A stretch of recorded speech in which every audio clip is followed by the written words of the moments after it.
Bonjour, bienvenue sur Open Box TV, l'émission de géopolitique d'Alain Juillet. Alain Juillet, bonjour. Bonjour Claude. Notre émission de ce jour, c'est les mafias. Et nous en avions parlé avec Madame Clotilde Champérache, experte en la matière. Et je voudrais que vous puissiez nous rappeler un petit peu le sujet. Alors, en ce qui concerne les mafias, alors les mafias, c'est quelque chose dont on ne parle pas assez, alors que c'est fondamental actuellement dans le développement du monde. Le monde moderne, vous avez les États, vous avez les entreprises, mais vous avez aussi les réseaux criminels qui ont un rôle extrêmement important, les fameuses mafias, des organisations criminelles nationales et internationales. Et effectivement, dans cette émission, on va redécouvrir le fait que ces mafias ont un poids de plus en plus important dans l'économie, et finalement, c'est très imbriqué. Non, mais il y a une chose simple, regardez en France, alors il n'y a pas que la mafia, mais il y en a, c'est des mafias.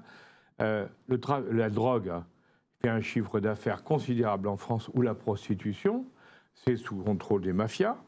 Et eh bien, on constate que l'État français, pour améliorer son positionnement international avec le PIB, inclut l'argent de la drogue, l'argent de la prostitution dans les comptes de la France, ce qui pose un autre problème au niveau de l'éthique.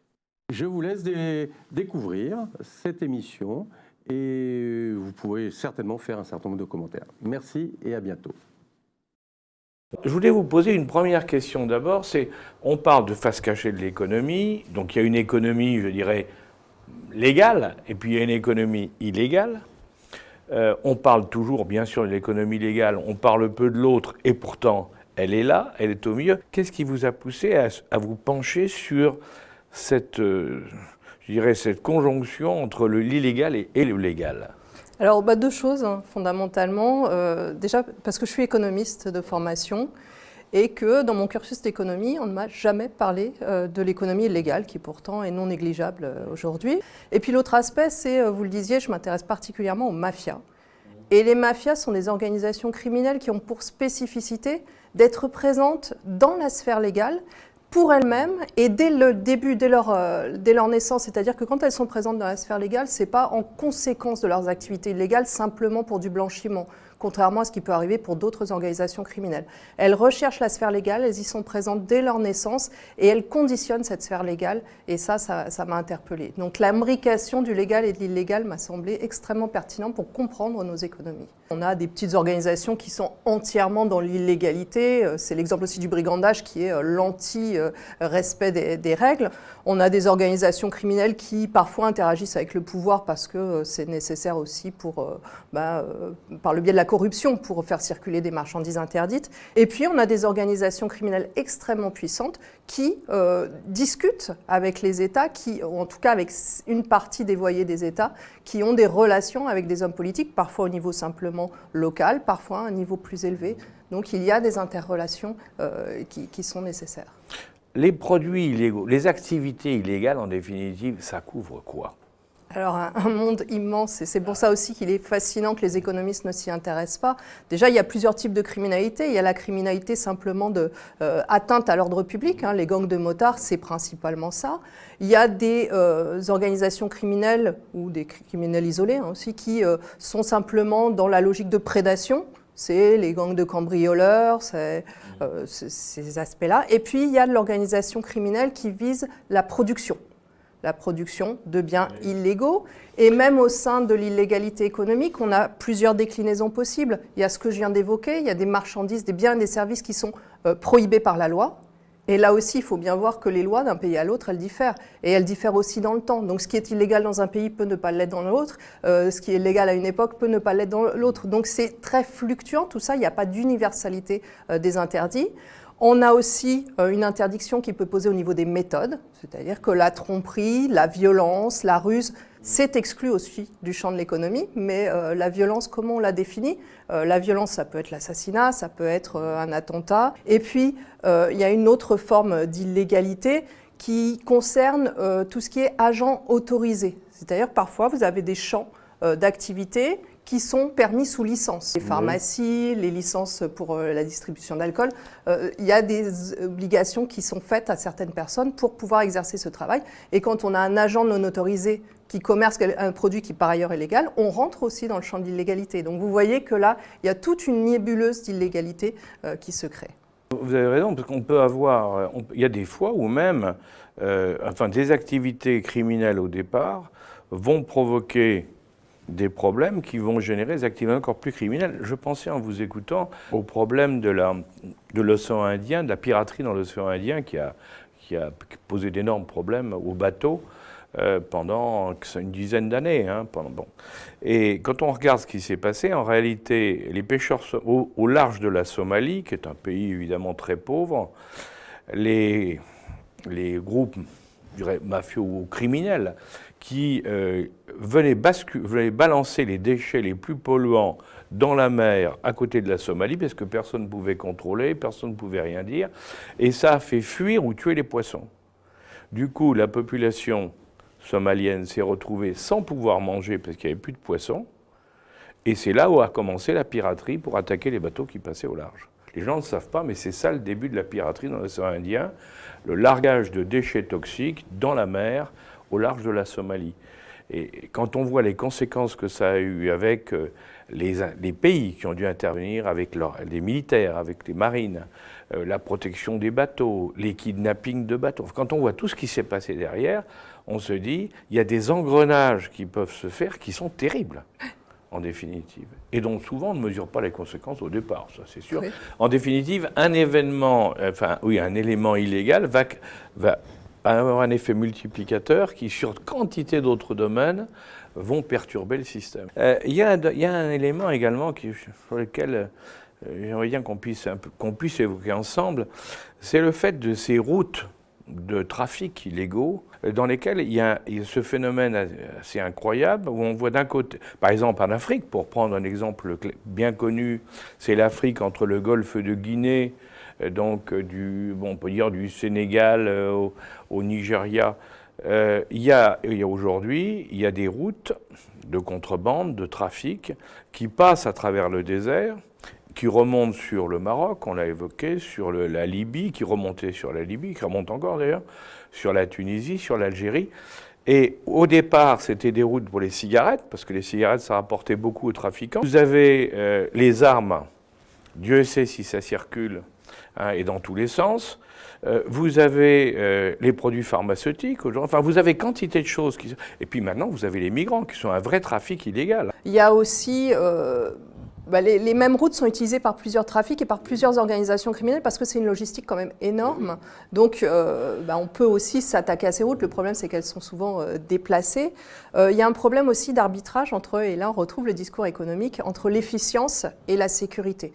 C'est-à-dire que l'économiste de base va vous dire ce qu'il faut, c'est que les marchandises circulent, on est dans la libéralisation, il faut créer des espaces de libre-échange. Donc après, pour une organisation criminelle, c'est intéressant parce qu'il n'y a plus qu'un seul passage de frontière à faire et après on a accès à plusieurs pays. Oui. Donc on reroute vers l'Afrique de l'Ouest par rapport à l'Afrique de l'Est, par exemple, parce qu'il y a des facilités liées à cet appel d'air de l'espace de libre-échange. Mais pareil, les ports, c'est une faiblesse de nos économies qui est monumentale. Dans les ports européens, on contrôle à peu près 3% des marchandises qui rentrent. Quand on pense que c'est plus de 90% du commerce international qui passe par les ports, on voit bien que les marchandises circulent sans aucun problème. Quand ce ne sont pas des ports qui sont littéralement, entre guillemets, construits par des organisations criminelles.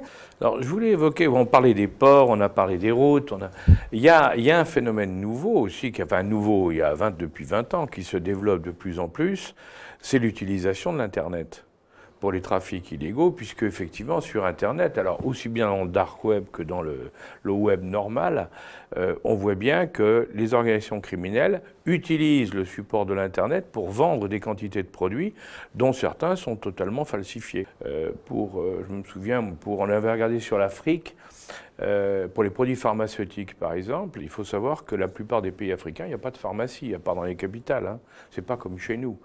Donc, dans ces pays-là, comment avoir des médicaments quand vous êtes malade? L'Internet, c'est encore la meilleure solution. Le problème, c'est que sur Internet, ce que vous achetez, la plus grande partie, ce sont des faux médicaments ou des médicaments placebo, comme on dit. On a remplacé la substance active par de la poudre, par du sucre glace ou par de l'eau. Et le résultat, c'est que les gens achètent sur Internet, reçoivent les produits, se traitent avec et meurent, puisqu'évidemment, ils n'ont aucune efficacité. Ça pose de sacrés problèmes. Or ça, c'est toute une activité qui s'est énormément développée. Et quand je parlais des produits pharmaceutiques, il y a quantité d'autres domaines. Alors je pense que vous avez regardé un petit peu ça aussi, parce que c'est en train de prendre une croissance inquiétante. Parce que ça passe par la poste, et comme vous l'avez dit tout à l'heure, les contrôles sont pas, on ne contrôle pas tout. On a une explosion, oui, des colis postaux, des petits colis qui sont incontrôlables, surtout à moyen constant, parce que c'est aussi ce que disent les douanes ou les services postaux. Nous, on voudrait bien contrôler plus, mais déjà, on nous dit que ça fait perdre du temps, mais en plus, humainement, on n'a pas les moyens. Pour revenir sur la contrefaçon de médicaments, d'ailleurs, Interpol a des opérations spéciales, les opérations Pangea, pour lutter contre le trafic de ces marchandises et puis pour faire fermer les sites qui vendent ces produits-là. Et sur ces produits contrefaits, ce qu'ont observé les douaniers, c'est que parfois, ce n'est pas simplement de la craie compactée, il y a un peu de principe actif. Donc on fait le test, on ne mesure pas la quantité de principe actif, mais on en détecte. Donc le médicament peut passer le contrôle alors que ce n'est pas un bon médicament. Donc c'est vraiment là aussi des effets dominos qui perturbent toute l'économie, toute la santé publique, la société. Je me souviens avec des amis récemment qui étaient scandalisés, des policiers, parce que aujourd'hui, que les armes, vous savez, la fameuse Kalachnikov qu'on achète dans les banlieues à 1 500 € ou à 2 000 €, il faut être nul pour l'acheter dans les banlieues, parce que vous vous faites repérer. Aujourd'hui, vous avez sur le Darknet, donc dans les profondeurs du web, vous pouvez acheter une Kalachnikov à l'étranger, enfin à l'étranger quelque part, vous ne savez pas où, vous la payez en bitcoin et elle vous arrive en pièces détachées par la poste, ce qui fait que c'est absolument incontrôlable par tout le monde. Ça pose d'énormes problèmes, parce qu'il faut bien qu'on arrive à lutter contre les trafics illégaux. Et je dirais que les techniques, toutes les méthodes qu'on utilise aujourd'hui, on a en face de nous des gens malins qui savent exploiter le contraire.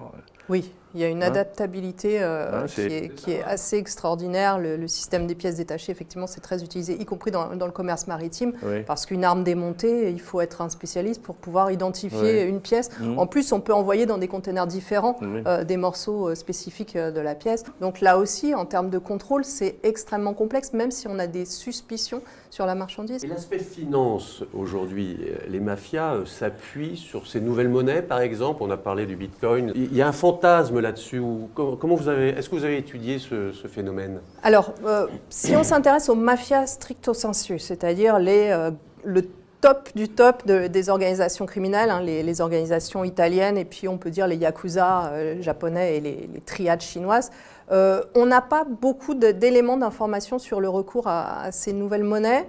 Les Chinois, si, ils sont placés. Les triades savent, elles gèrent informatiquement pas mal de choses. Par contre, les mafias italiennes n'ont pas l'air très impliquées là-dedans. Mais ce qu'il faut voir, c'est qu'on est là aussi dans un système qui est tellement imbriqué dans la sphère légale que les mafias italiennes recyclent en interne. Elles n'ont même pas forcément besoin des paradis fiscaux. Leurs entreprises légales servent aussi à brasser de l'argent. Et puis, on va recourir à des lieux de proximité. Par exemple, Malte a une industrie du jeu avec une législation qui est unique en Europe sur les paris en ligne notamment. Avec, en théorie, plein de garde-fous. On ne doit pas miser de l'argent en liquide, sauf que l'autorité de régulation maltaise a été rappelée à l'ordre plein de fois. Elle ne remplit pas les normes. Donc on a là aussi des commixtions entre le légal, l'illégal, des zones grises qui s'étendent, et les mafieux qui avaient beaucoup plus de mal à placer leur argent en Suisse parce que la Suisse, malgré le secret bancaire qu'elle continue de défendre, livre les informations aux autorités. Lorsqu'on fait la demande, les Suisses coopèrent. Malte, c'est devenu plus intéressant. Donc on a plein d'argent sale qui circule à Malte, mais dans le même temps, et là c'est le discours économique qui revient, la croissance du PIB maltais est impressionnante dans la zone Europe. Donc on va aussi mettre l'accent sur cette dimension positive, regarder une économie dynamique qui sait se porter sur des secteurs nouveaux. Mille merci pour ce passionnant échange qu'on a pu avoir, parce que je crois vraiment qu'à travers tout ce que vous nous avez expliqué, les gens, nos auditeurs peuvent mieux comprendre, et les gens en général d'ailleurs, peuvent beaucoup mieux comprendre, ce que c'est que le commerce illégal, le trafic illicite, malgré tout les passerelles avec le commerce légal et puis les liens qu'il peut y avoir avec les États. Donc je pense qu'on a fait on a couvert beaucoup de choses hein, durant cette émission. Merci à vous. Merci beaucoup. Merci à vous. C'était très intéressant. Merci.